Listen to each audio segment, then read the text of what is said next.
सीता की शंका। सीता की शंका।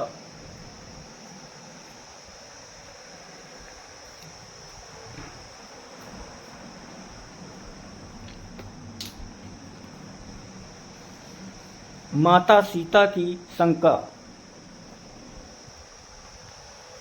मार्ग में सीता ने रामचंद्र जी से कहा, आर्यपुत्र, यद्यपि आप महान पुरुष हैं, किंतु सूक्ष्म रूप से विचार करने पर मुझे प्रतीत होता है कि अधर्म में प्रवृत्त हो हैं। हे नाथ, इस संसार में काम जनित 3 दोष ऐसे हैं जिनका उन्हें परित्याग करना चाहिए। पहला काम जनित दोष है मिथ्या भाषण, जो आपने न तो कभी किया है और न ही कभी करेंगे। दूसरा काम जनित दोष है पर स्त्री गमन। आप एक पत्नी व्रतधारी और महान सदाचारी हैं, ये कार्य भी आपके लिए असंभव है। तीसरा काम बिना वैर भाव के ही दूसरों के प्रति क्रूर स्वभाव का बर्ताव करना, ये तीसरा दोष अर्थात क्रूरतापूर्ण व्यवहार ही अवरोध उपस्थित है और आप इसे करने जा रहे हैं। आपने इन तपस्वियों के समक्ष राक्षसों को समूल नष्ट कर डालने की जो प्रतिज्ञा की है, उसी में मुझे दोष दृष्टिगत हो रहा है। आपके लक्ष्मण के साथ धनुष धारण कर इस वन में प्रवेश करने के कार्य को मैं कल्याणकारी नहीं समझती। मुझे ये उचित नहीं लगता कि जिन राक्षसों ने आपको किसी प्रकार की क्षति नहीं पहुंचाई है, उनकी हत्या करके आप व्यर्थ ही अपने हाथों को रक्त रंजित करें। मेरी दृष्टि में ये अनुचित और दोषपूर्ण कृत्य है। हे महाबाहु, पूर्व काल में किसी पवित्र वन में ईश्वर की आराधना में तल्लीन रहने वाले एक सत्यवादी एवं पवित्र ऋषि निवास करते थे। उनकी कठोर तपस्या से इंद्र भयभीत हो गए और उनकी तपस्या को भंग करना चाहा। एक दिन योद्धा का रूप धारण कर इंद्र ऋषि के आश्रम में पहुँचे और विनय पूर्वक अपना खड्ग उस ऋषि के पास धरोहर के रूप में रख दिया। ऋषि ने उस खड्ग को लेकर अपनी कमर में बांध लिया, जिससे वो खो न जाए। कमर में बंधे खड्ग के प्रभाव से उनकी प्रवृत्ति में रौद्रता आने लगी। परिणाम स्वरूप वे तपस्या कम और रौद्र कम अधिक करने लगे। हे स्वामी, शस्त्र और अग्नि की संगति एक सा प्रभाव दिखाने वाली होती है।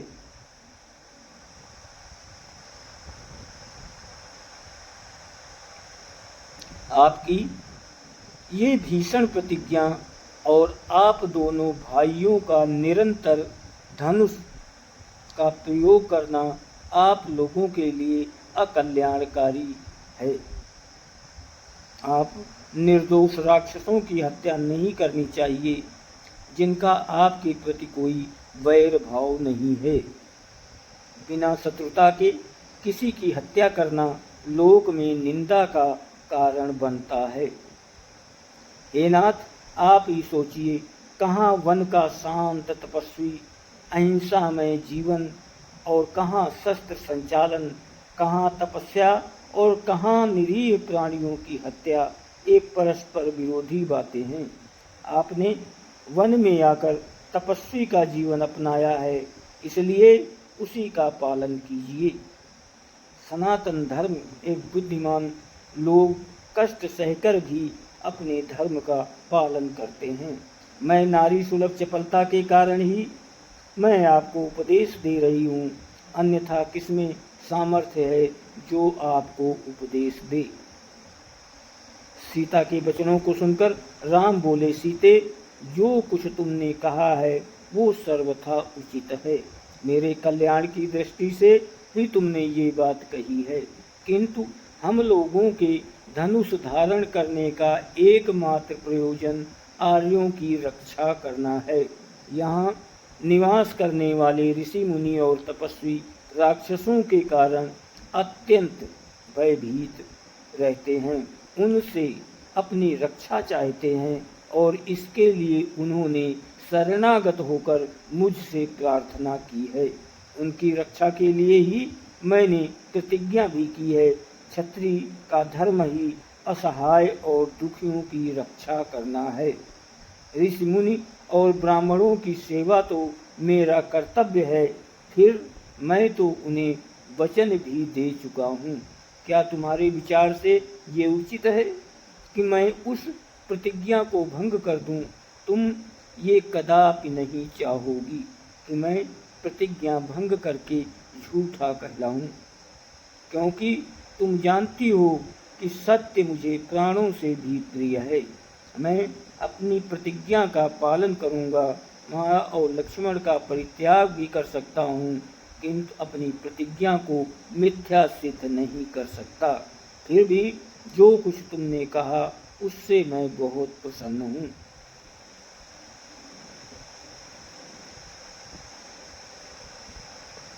इसके पश्चात उन लोगों ने अगस्त मुनि के दर्शन के लिए प्रस्थान किया, किंतु उन्हें उनके आश्रम का पता नहीं चल पाया। अनेक ऋषि मुनियों के दर्शन करते तथा वनों में भ्रमण करते हुए 10 वर्ष व्यतीत हो गए। इस अवधि में उन्होंने अलग अलग स्थानों में एक एक 2-2 वर्ष तक कुटिया बनाकर निवास किया। साथ ही साथ अगस्त मुनि के आश्रम की भी खोज करते रहे, परंतु अनेक प्रयत्न करने पर भी उनका आश्रम न पा सके।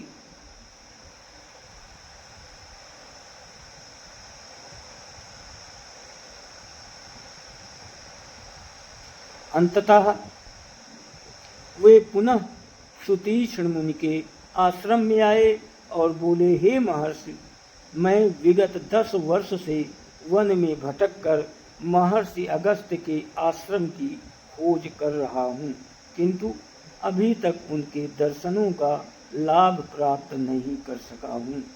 उनके दर्शनों की मुझे तीव्र लालसा है, इसलिए कृपा करके आप उनके आश्रम में पहुँचने के लिए मार्ग बताइए।